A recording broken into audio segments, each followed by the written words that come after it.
Hello guys, welcome back to my YouTube channel Standard Classes. So today I'm going to continue a very important concept and chapter with you guys, that is production function, class 11 microeconomics. In my previous video I've already discussed with you कि production function क्या होता है and types of products हमने पढ़ा था. मैंने आपको total product पढ़ाया था, एवरेज प्रोडक्ट पढ़ाया था और मार्जिनल प्रोडक्ट पढ़ाया था. मैंने आपको ये अच्छे से बताया था कि वो उनमें डेफिनेशंस में वो होता क्या है एंड उनके फॉर्मूलाज. और as I promise in my last video I will be starting my this video with a new numerical based on that topic only. कि अगर हमें टीपी दे रखा हो हमें एपी एमपी कैसे निकालना है, अगर हमें एपी दे रखा है तो हमें टीपी एमपी कैसे निकालना है. उससे पहले एक बार छोटा सा रिविजन कर लेते हैं फॉर्मूलाज का. ठीक है, अगर आपको एपी निकालना है तो एपी निकालने का फॉर्मूला, एपी मतलब टोटल प्रोडक्शन अगर हो रही है, फॉर एग्जांपल 100 kgs प्रोड्यूस करा है 10 लेबर ने, तो आपका 1 लेबर ऑन एन एवरेज एक बंदे ने कितना प्रोड्यूस करा है. एंड हमेशा जब भी हम टीपी एपी एमपी की बात कर रहे हैं, अगर हमारा आउटपुट में चेंज हो रहा है तो it is always due two variable factor. याद रखना, शॉर्ट टर्म की बात कर रहे हैं, यहाँ पर आप अपने फिक्स फैक्टर्स के साथ कोई छेड़छाड़ नहीं कर रहे हो. ठीक है, तो अगर एपी आपको निकालना है तो क्या हो जाता है आपका formula TP upon Q. Q is basically the quantity की कितने वेरिएबल फैक्टर आपके लगे.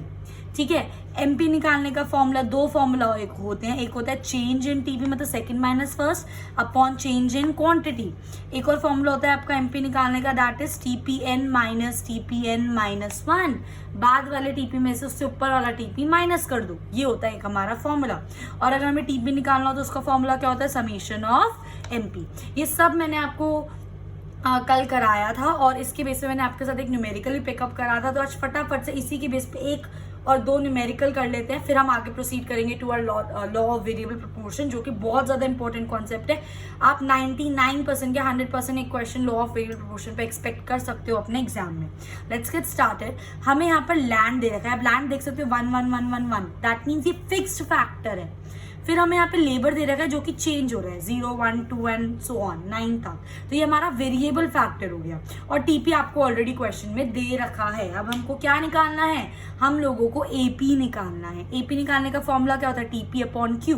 टीपी हम लोगों को दे रखा है एंड लेबर, ये तो ये हमारी वेरिएबल फैक्टर की क्वांटिटी, ये भी हमको दे रखा है. That mean this upon this हम करेंगे तो क्या आ जाएगा हमारा एपी. ठीक है, तो 0 upon 0 0, 20 upon 1 20, 50 upon 2 25, 90 upon 3 30, 120 upon 4 again 30, 140 upon 5 you will get 28, 150 upon 6 will somewhat 25. Then you have 150 upon 7. 150 upon 7 आपका कुछ पॉइंट में आएगा, that is 21.42. Then आपका 140 upon 8 will give you again कुछ पॉइंट में, that is 17.50. And 120 upon 9 will be 13.33. तो कुछ नहीं करा, दिस अपॉन दिस, तो मेरा एपी आ गया. अब मुझे क्या निकालना है, एमपी. अब आप एमपी कैसे भी निकाल सकते हो, आप change in TP upon change in Q कर लो, या फिर आप टीपी एन माइनस वन कर लो. मैं पर्सनली ये वाला फॉर्मूला यूज करती हूँ क्योंकि इसमें सिस्टम ऑर्डर है. मैंने कल भी आपको बताया था, जो फर्स्ट वाला होता है एमपी का हमेशा वो ब्लैंक रहता है. क्यों? क्योंकि 0 से ऊपर मुझे नहीं पता क्या था, तो क्या माइनस करूं मैं, समझ रहे हो मेरी बात. तो इसलिए हमेशा क्या रहता है, ब्लैंक.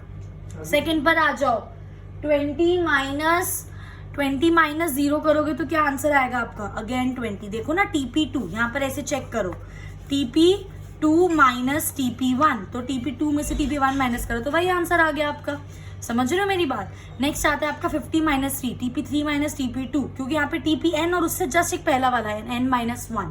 ठीक है, तो 50 माइनस 20 कितना हो गया, 30. 90 माइनस 50 कितना हो गया, 40. 120 माइनस 90 कितना हो गया, 30. 140 माइनस 120 कितना हो गया, 20. 150 माइनस 140 कितना हो गया आपका, 10. 150 माइनस 150 कितना हो गया, 0. 140 माइनस 150 माइनस 10 और 120 minus 140, that will give you minus 20. तो इस तरीके से डरना मत, ये पॉजिटिव 0 फॉल नेगेटिव ये ऐसा आ सकता है. इसके ये जब मैं आपको लॉ ऑफ वेरिएबल प्रोपोर्शन समझाऊंगी तो ये चीज आपको अच्छे से समझ आ जाएगी. अभी फिलहाल निकालना समझ आया. ठीक है, ओके. सो ये था हमारा एक वेरिएबल. इसी के बेस पे छोटा सा कॉन्सेप्ट और लिया मैंने आपके लिए. अगर आपको वेरिएबल फैक्टर दे रखा है, दैट इज 1 2 3 4 5 6 7, एंड हमको एमपी दे रखा है इस बार, और इस बार आपको टीपी निकालना है. इसलिए मैंने क्वेश्चन पिकअप करा क्योंकि इस बार हमें एमपी दे रखा है और हमें टीपी निकालना है. और हमें पता है हमारा टीपी का फॉर्मूला क्या होता है, समेशन ऑफ एमपी. आई मेरी बात समझ. दैट मीन्स व्हाट, अगर ये देखो ऊपर आपके पास कुछ नहीं है तो टीपी का आपको खाली छोड़ने की जरूरत नहीं, आप कर लो 24 + 0 दैट विल गिव यू 24। आ रही है बात समझ? अब देखो 24 + 20 कर दो ना, 24 + 20 एड ऑन कर रहे हैं क्योंकि देखो टोटल प्रोडक्शन 20 हो गई। अब जब मैंने एक और लेबर एम्प्लॉय करा तो मेरी 20 से बढ़ी, दैट मीन्स टोटल अब कितनी हो गई, 24 थी, 20 से बढ़ गई तो 24 + 20 क्या आ जाएगा, 24 + 20 44। सिमिलरली 44 + 16 क्या हो जाएगा, 60, 60 + 12 72, 72 + 8 80, 80 + 0 80, और यहाँ पे क्या हो जाएगा 80 + -8 again 80 - 8 that will give you 72। आया कॉन्सेप्ट समझ? अब आपका टीपी आ चुका है। अब एपी कैसे निकालोगे? एपी निकालने का फॉर्मूला क्या होता है, टीपी अपॉन क्वांटिटी। तो दैट इज 24/1 24, 44/2 22, 60/3। आप ऐसे भी लिख सकते हो 60/3, 60 / 3 कितना हो गया, 60 / 3 20, 72 / 4 दैट विल गिव यू 18, ठीक है। 80 / 5 that will give you 16, 80 / 6 that will give you something 13.33 and 72 / 7 that will give you 10.28। I hope guys ये चीज आपको क्लियर है। एक लास्ट छोटी सी चीज, अगर आपको एपी दे रखा है और आपको क्वांटिटी दे रखा है और आपको टीपी निकालना है तो कैसे निकालोगे, इस वाले फॉर्मूला से निकाल दो ना, डिवाइड वहां जाके मल्टीप्लाई, तो एपी इंटू क्यू कर दोगे तो आपका क्या आ जाएगा, टीपी, ठीक है। सो ये था हमारा पूरा कॉन्सेप्ट टीपी एमपी एपी का, जो मैंने आपके साथ डिटेल में डिस्कस करा, सारे फॉर्मूलाज डिस्कस करे। जब मैं एक बार ये चैप्टर खत्म कर दूंगी, आई will be discussing each and every type of numerical with you guys. So now finally I'm going to start a very important topic, that is law of variable proportion। last video में आपको ये चीज मैंने बताई थी, short run production function वाले production function को हम क्या बोलते हैं, law of variable proportion. Long run को बोलते हैं law of return to a scale. तो ये बहुत इंपॉर्टेंट लॉ है। अब हम स्टार्ट करने वाले हैं law of variable proportion guys, ठीक है। स्टार्ट करते हैं। उससे पहले बस एक छोटा सा वार्निंग दे दूं, अगर ये चीज आपने अभी समझ ली, आगे के लॉ ऐसे समझ आएंगे, लिखवा लो मुझसे। बट अगर ये चीज नहीं समझ आई, कितना ही रट लेना, कितने ही लॉज रट लेना, ढंग से अटेम्प्ट नहीं कर पाओगे, ये चीज भी लिखवा लो मुझसे। तो इसलिए बोलूंगी please law of variable proportion को बहुत अच्छे से समझना, एग्जाम के लिए भी इंपॉर्टेंट है और आगे हायर स्टडीज के लिए जाओगे उसके लिए भी इक्वली इंपॉर्टेंट है। अब हम स्टार्ट कर रहे हैं without wasting any time, that is law of variable proportion. सबसे पहली बात तो ये कहता क्या है, law of variable proportion, variable factors की बात हो रही है कि अगर मैं एक वेरिएबल फैक्टर, देखो फिक्स फैक्टर है, एक एग्जांपल देती हूँ। फॉर एग्जांपल मेरे पास लैंड है, ये मेरा एक फिक्स फैक्टर है, लैंड तो लैंड ही रहेगा। अब जब मैंने इस पे एक वेरिएबल फैक्टर लगाया अपना, फॉर एग्जांपल इस लैंड पर मैंने, ये मेरा लैंड है, ठीक है। अब इस पे मैंने मैक्सिमम, आपने ये चीज सुनी होगी कि एक लैंड पर काम करने की कैपेसिटी लिमिटेड होती है। फॉर एग्जांपल एक लैंड पे मैं बोल रही हूँ 50 लोग अगर काम करेंगे तो लैंड की प्रोडक्टिविटी अच्छी होगी, पर उसी लैंड पे अगर 100 जने काम करने लग गए तो उसकी प्रोडक्टिविटी कम होने लग जाती है। एक नेचुरल सी बात है भाई, एक्स्ट्रा लोगों की जरूरत ही नहीं है उस लैंड पर काम करने के लिए, क्यों करवा रहे हो आप काम, तो आपकी प्रोडक्टिविटी ऑटोमेटिकली फॉल होगी, ठीक है। ये चीज कॉन्सेप्ट समझो। अब ये मेरा एक लैंड है, इस लैंड पे मैंने एक वेरिएबल प्रोपोर्शन रखा, मतलब एक लेबर लगाया, 2 लेबर लगाए, 3 लगाए, 4 लगाए, 5 लगाए, 6 लगाए, 7 लगाए, ऐसे मैंने इस लैंड पे अपने लेबर लगाए। तो जब ये लैंड एक फिक्स फैक्टर है और जो लेबर है वो मेरा एक वेरिएबल फैक्टर है, तो जब मैं उस वेरिएबल फैक्टर को अपने फिक्स फैक्टर में एम्प्लॉय कर रही हूँ तो मेरी कैसी प्रोडक्शन हो रही है, ये चीज हम लोगों को पढ़नी है लॉ ऑफ वेरिएबल प्रोपोर्शन में। आ रही है मेरी बात समझ? इससे पहले कि मैं इसकी डेफिनेशन पे जाऊं, मैं आपको ये चीज समझाना चाहती हूँ। ये जो आपका लॉ ऑफ वेरिएबल प्रोपोर्शन है 3 फेजेस में डिवाइडेड है। ध्यान से सुनना मेरी बात, ठीक है। हम लोगों को अभी तक पता है टीपी क्या होता है, टोटल प्रोडक्शन, एमपी क्या होता है, एडिशनल प्रोडक्शन, एक और लेबर लगाने से एक्स्ट्रा कितना प्रोडक्शन हुआ, फिर एक और लेबर लगाने से एक्स्ट्रा कितना प्रोडक्शन हुआ, दैट इज एमपी। इन दोनों का मतलब क्लियर होना चाहिए, ठीक है। अब क्या होता है स्टार्टिंग में, इस चीज से, इस सारे कॉन्सेप्ट से समझो, ठीक है। जब मैंने एक लैंड पर लेबर लगानी शुरू करी, फॉर एग्जांपल इस लैंड पर मैक्सिमम 50 लेबर में लगा सकती हूँ, ठीक है। बट जब मैंने लगाई, 1 लगाई, 2 लगाई, 3 4 5 6 7 8 9 10 25 30 तक मैंने यहाँ पर लेबर लगाई, तो जो मेरा टीपी है वो इंक्रीज करेगा, ठीक है, ध्यान से चेक करो, पहले टीपी समझो। मेरा टीपी क्या कर रहा है, इंक्रीज कर रहा है, करेगा। अभी मैंने अपनी पूरी प्रोडक्शन यूज नहीं करी ना, मैंने इस पे 30 लेबर लगाए अभी तक। जब तक मैं इस पे 50 लेबर नहीं लगा देती, क्योंकि 50 इसकी मैक्सिमम कैपेसिटी है, तो ये इंक्रीज करेगा ही करेगा। ठीक है, अब जब 30 के बाद आप और लेबर लगा रहे हो, 31 लेबर, 32 लेबर, 33 लेबर, 40 लेबर, ठीक है, 50 लेबर, अभी भी ये आपका इंक्रीज ही करेगा और इसी स्टेज पर इंक्रीज करेगा ऐसे। मतलब कहने का मेरा मतलब ये, किसी भी एक फिक्स फैक्टर में जितनी उसकी मैक्सिमम कैपेसिटी है वेरिएबल फैक्टर को लेने की, बात को समझो। ठीक है, तो जितने भी मैं इसमें वेरिएबल फैक्टर्स लगा रही हूं, मैक्सिमम 50 है इसकी मैक्सिमम, जब तक आप इसमें 50 लगा दोगे तब तक आपका टीपी इंक्रीज करेगा।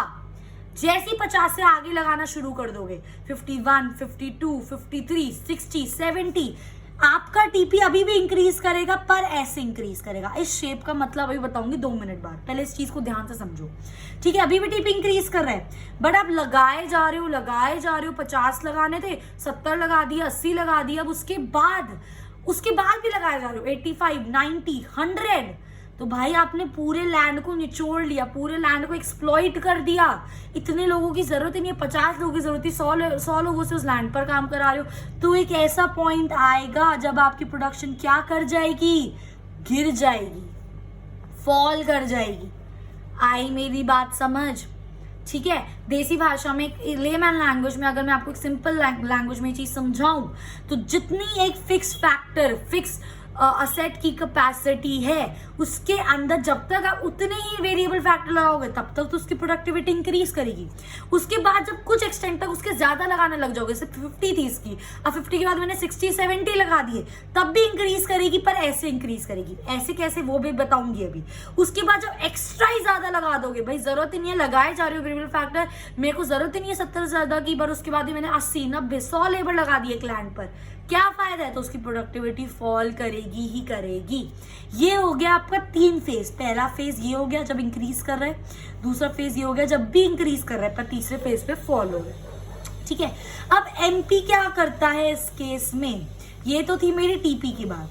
अब जब मेरा टीपी इंक्रीज कर रहा है पहले फेज में, तब मेरा एमपी क्या करता है, राइज करता है। मतलब सबके बताऊंगी अभी।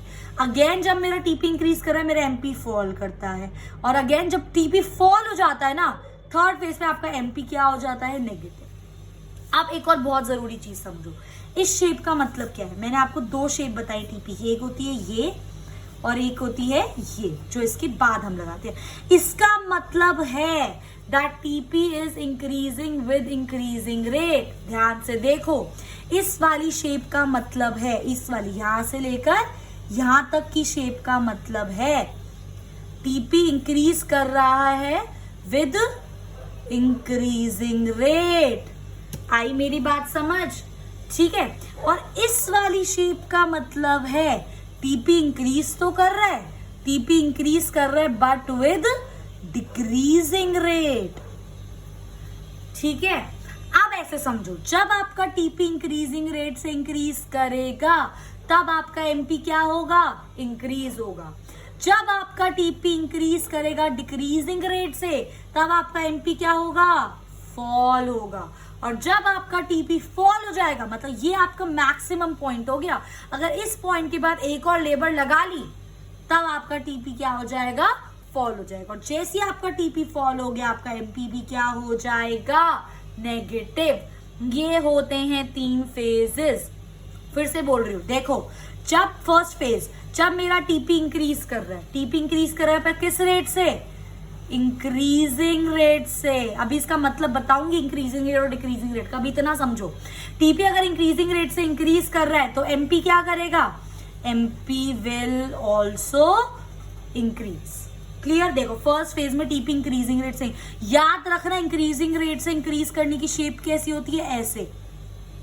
ठीक है, एमपी आपका नॉर्मल इंक्रीज करेगा। सेकेंड स्टेज में जब आपका टीपी इंक्रीज हो रहा है पर विद डिक्रीजिंग रेट, किससे, with decreasing rate. Decreasing rate की शेप याद रखना ऐसे होती है, इंक्रीज तो हो रहा है ये, बट डिक्रीजिंग रेट से इंक्रीज हो रहा है। ठीक है, तो इसमें आपका एमपी क्या करेगा, एमपी विल फॉल। एमपी देखो यहाँ से लेकर यहाँ तक डिक्रीजिंग रेट से हुआ, यहाँ से लेकर यहाँ तक एमपी क्या हो गया, फॉल। सिमिलरली जब आपका टीपी फाइनली फॉल हो जाएगा तो आपका एमपी विल बिकम नेगेटिव। आई मेरी बात समझ, इतना समझ लो अभी, ठीक है। दूसरी चीज मेरे को आपको समझानी, इंक्रीजिंग और डिक्रीजिंग, वो अभी समझाऊंगी। उससे पहले मैं आपको ये ड्रॉ करना सिखा दूं। ड्रॉ कैसे करेंगे, देखो 2 प्लेन बनाओगे आप यहाँ पर अपने, ठीक है। ये बन गए आपके 2 प्लेन। सबसे पहले आप यहाँ पर अपना एक बनाओगे टीपी जो आपका इंक्रीजिंग रेट से, देखो शेप देखो, इंक्रीजिंग रेट से इंक्रीज कर रहा है। जब आपको अपनी शेप चेंज करनी हो, आप यहाँ से लाइन खींच दो ऐसे, क्योंकि आपका यहाँ पे फर्स्ट फेज खत्म हो गया। सेकेंड फेज में अब आप अपना टीपी इंक्रीज तो कर रहे हो बट विद डिक्रीजिंग रेट। तो जब आपका सेकेंड फेज खत्म हो जाए, डिक्रीजिंग रेट की शेप देख लो, ठीक है। तो यहाँ पर एक लाइन खींच दो और अब फाइनली अब आपको अपना टीपी क्या करना है, फॉल। तो ये आपका फॉल हो गया, तो ऑटोमेटिकली थर्ड स्टेज। अब फर्स्ट स्टेज में टीपी इंक्रीज कर रहा है इंक्रीजिंग रेट से, तो एमपी क्या करेगा, राइज करेगा। सेकेंड स्टेज पे टीपी इंक्रीज हो रहा है डिक्रीजिंग रेट से, तो एमपी क्या हो जाएगा, फॉल हो जाएगा। और थर्ड स्टेज में आपका टीपी अगर फॉल हो रहा है तो एमपी क्या हो जाएगा आपका, नेगेटिव। इस तरीके से आप इस डायग्राम को ड्रॉ करोगे और इसी तरीके से आप इस डायग्राम को पढ़ोगे। ये है आपका फेज 1, ये है आपका फेज 2, ये है आपका फेज 3। एक्स एक्सिस में हम लेंगे यूनिट्स, यहाँ पर भी हम लेंगे यूनिट्स, यहाँ पे लोगे टीपी और यहाँ पे लोगे एमपी।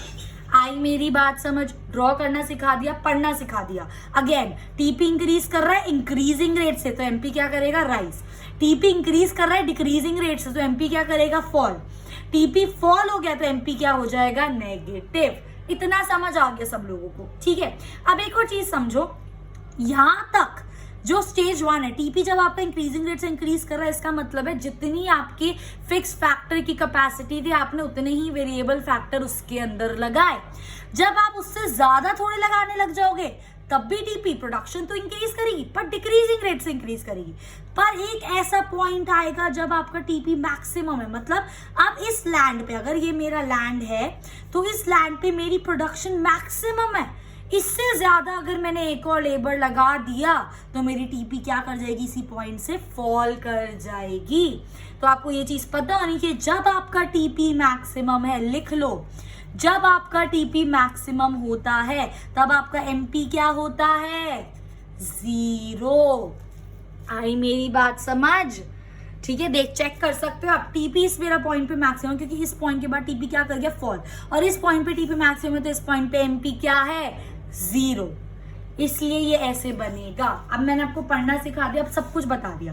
अब सबसे इंपॉर्टेंट चीज आपको जो मुझे बतानी है इस लॉ ऑफ वेरिएबल प्रोपोर्शन से रिलेटेड, दैट इज कि टीपी विद इंक्रीजिंग रेट और TP increase with decreasing rate का मतलब क्या होता है, इसका क्या मतलब होता है अभी बताती हूँ आपको, ठीक है। उससे पहले ये फटाफट से टेबल कर देते। इस टेबल के थ्रू मैं आपको समझाऊंगी टीपी विद इंक्रीजिंग रेट क्या होता है, टीपी विद डिक्रीजिंग रेट क्या होता है। तो ये था हमारा diagram law of variable proportion का। Now I am starting with इसका स्केड्यूल। देखो एक हमारा फिक्स फैक्टर है, फॉर एग्जांपल लैंड ले लो अपना फिक्स फैक्टर, और वेरिएबल फैक्टर हम ले लेते हैं लेबर। आपको लेना नहीं है, मैं आपको समझा रही हूँ। आपका फिक्स फैक्टर तो फिक्स ही रहेगा थ्रू आउट, क्योंकि शॉर्ट रन की बात कर रहे हैं, 1 1 1 1 1। लेबर आपका जो वेरिएबल फैक्टर है वो इंक्रीज हो रहा है, 1 2 3 4 5 6। अब देखो जब मेरा एक वेरिएबल फैक्टर, तो मेरा टीपी क्या था 10। जब मैंने एक और वेरिएबल फैक्टर, एक और लेबर लगाया तो टीपी 30 हो गया, एक और लेबर लगाया तो 45, एक और लेबर लगाया तो 52, एक और लेबर तो 52, एक और लेबर तो 48। क्लियर। अब आपको टीपी आ गया, आप इससे ऑटोमेटिकली एमपी निकाल सकते हो। कैसे, 10 - 0। आप चाहो तो यहाँ पे डैश भी लिख सकते थे, और चाहो तो ये 10 भी लिख सकते हो, कोई प्रॉब्लम नहीं। वैसे डैश लिखते हैं, बट क्योंकि हम यहाँ पे law of variable proportion explain कर रहे हैं तो मैं यहाँ पे डैश नहीं छोड़ना चाहती थी। 10 नेक्स्ट ये आता था हमारा formula, TPN minus TPN minus 1, that is 30 - 10 20, 45 - 30 that is 15, 52 - 45 that is 7, 52 - 52 that is 0, and 48 - 52 that is -4। आई मेरी बात समझ। अब मैंने ये फेसेस कैसे डिवाइड करे, गाइस ध्यान से देखना बहुत ज्यादा। जो आपका फर्स्ट फेज है, देखो पहले मेरा टीपी 10 से इंक्रीज हुआ, इंक्रीज का मतलब है एमपी चेक कर रहे हैं हम, ठीक है। सेकंड में मैं इसको ना यहाँ पे बना लेती हूँ ताकि आपको मैं और अच्छे से एक्सप्लेन कर पाऊँ। टीपी मेरा है 10 30 45 52 52 एंड 48। सिमिलरली मेरा एमपी क्या है, 10 20 15, 7, 0, -4। अब ध्यान से चेक करेंगे, बहुत जरूरी बात बता रही हूँ, ठीक है। मेरा टीपी 10 हुआ, 30 हुआ, देखो टीपी कॉन्टिन्यूसली यहां से लेकर यहां तक इंक्रीज हो रहा है, पर उसके बाद टीपी फॉल हो गया। इस वाले पॉइंट पर टीपी क्या हो गया, फॉल हो गया। इतना तो सब लोगों को दिख रहा है, क्योंकि देखो 10, 30, 45, 52, 52 यहां से लेकर यहां तक इंक्रीज, मतलब यहां से लेकर यहां तक इंक्रीज हो रहा है वो। इस पॉइंट के बाद वो क्या हो गया, फॉल हो गया। इतनी बात सबको क्लियर है। अब आप बहुत ध्यान से चेक करना, जब मेरा पहले टीपी 10 था, एमपी 10 था, क्योंकि ऊपर कुछ नहीं था। अब जब मेरा एमपी 20 हुआ, मतलब मेरा एक और लेबर लगाने से 20 से बड़ा, तो मेरा टीपी कितना हो जाएगा, 30। अब जब मैंने एक और लेबर लगाया तो मेरा एमपी 15 से बढ़ा, तो मेरा टीपी कितना हो गया, 45। जब मैंने एक और लेबर लगाया तो मेरा एक और एमपी कितने से बढ़ा, 7 से, तो मेरा टोटल कितना हो जाएगा, 45 + 7, दैट विल गिव मी 52। मैं कहना क्या चाह रही हूँ, जब इनिशियली आप लेबर लगा रहे थे, जब तक मैंने यहाँ पर 1, 2, कितने लेबर थे, 6, 3, 4, 5, 6, जब तक मैंने यहाँ पर 2 लेबर लगाए, पहला लेबर लगाया 10 से इंक्रीज हुआ, दूसरा लेबर लगाया 20 से इंक्रीज हुआ, तीसरा लेबर लगाया तो 20 से थोड़ा ज्यादा से इंक्रीज होना चाहिए था, पर नहीं, वो उससे कम से इंक्रीज हुआ। ठीक है, देखो इंक्रीज तो टीपी तो इंक्रीज हो रहा है, बट यहाँ पे इंक्रीजिंग रेट से, पहला लगाया 10, दूसरा लगाया 20। अब जैसे ही आपने तीसरा लगाया वो 15 से इंक्रीज हुआ, उसके बाद एक और आप लगाया तो वो कम हो गया। तो यहां से लेकर यहां तक देख सकते हो, आपका जब भी आप लेबर लगा रहे हो वो कम कम से इंक्रीज हो रहा है। इनिशियल स्टेज पे जब हम फुल कैपेसिटी यूज करते हैं लैंड की, जैसे मैंने 50 बताया, जब तक मैं इसमें 50 लगाऊंगी मेरा ये एमपी इंक्रीज ही करेगा, 10, 20, 30, 40। बट जैसे ही मैं 50 से ज्यादा लगाने लग जाऊंगी, मतलब मैं सेकेंड फेज पर आ गई। सेकेंड फेज का मतलब जब मैं 50 से फॉर एग्जाम्पल 80 तक लगा रही हूँ, तो मेरा एमपी तो इंक्रीज करेगा, पर हर लेबर से वो कम कम कम होता रहेगा। खुद सोचो ना, एक लेबर पे अगर, एक लैंड पे अगर 50 लोगों की जरूरत है, उसके बाद में 60 लेबर लगा दी, 80 लेबर लगा दी, भाई वो एक्स्ट्रा लेबर काम क्या करेगी उस पर। फॉर एग्जाम्पल 81 लेबर लगाई मैंने, 81 नंबर की लेबर आई, काम क्या करेगी, ऑलरेडी लोग काम कर रहे हैं, तो हल्का बहुत कंट्रीब्यूशन कर देगी, तो एडिशनल उसका कम कम कम होता रहेगा। बात को समझो, ठीक है। तो कहने का मतलब ये है कि जब आपका टीपी इंक्रीजिंग रेट, मतलब जब आप लेबर लगा रहे हो और हर बार लेबर लगाने से आपका जो एमपी है वो बढ़ रहा है, दैट मीन्स टीपी आपका इंक्रीजिंग रेट से इंक्रीज कर रहा है। बट जैसे ही आप अपने लेबर और लगाए जा रहे हो, मैक्सिमम कैपेसिटी से 50 से ज्यादा लगाए जा रहे हो, तब आपका टीपी तो बढ़ेगा, पर हर लेबर के साथ आपका एमपी क्या होता रहेगा, कम होता रहेगा। इसका मतलब क्या है कि लैंड की फुल कैपेसिटी हम यूज कर चुके हैं, उसके बाद अगर आप एक और लेबर लगाओगे तो वो थोड़ा ही कंट्रीब्यूट कर पाएगा।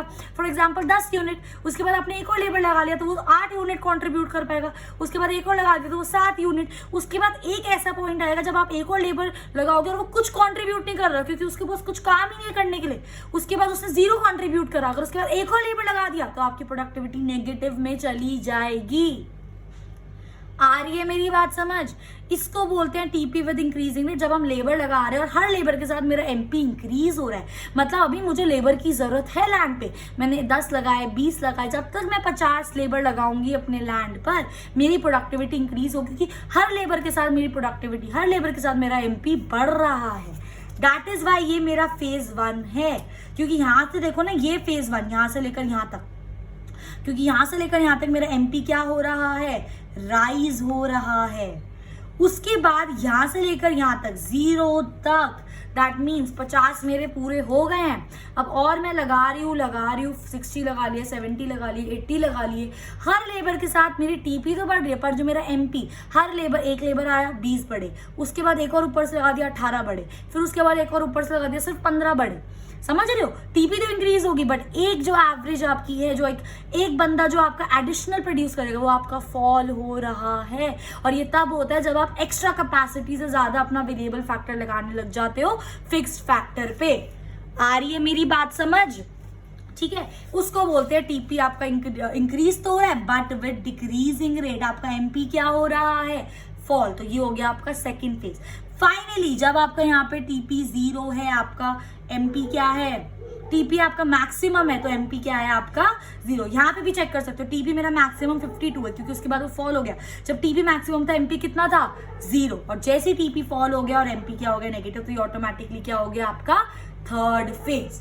आई होप गाइज ये चीज अब आपको बिल्कुल अच्छे से क्लियर होगी कि phase 1, phase 2, phase 3 TP increasing with increasing rate का मतलब क्या होता है, TP increasing with decreasing rate का मतलब क्या होता है। इसमें भी चेक कर सकते हो, जब टीपी इंक्रीज कर रहे हैं एमपी इंक्रीज कर रहा है, चेक कर लो, TP increasing rate MP increase, TP फिर इंक्रीज कर रहा है बट एमपी डिक्रीज कर रहा है, टीपी इंक्रीज कर रहा है बट एमपी डिक्रीज कर रहा है, टीपी मैक्सिमम हो गया एमपी 0 हो गया, टीपी फॉल कर गया एमपी क्या हो गया नेगेटिव। ये फुल प्रूफ है आपका इसका।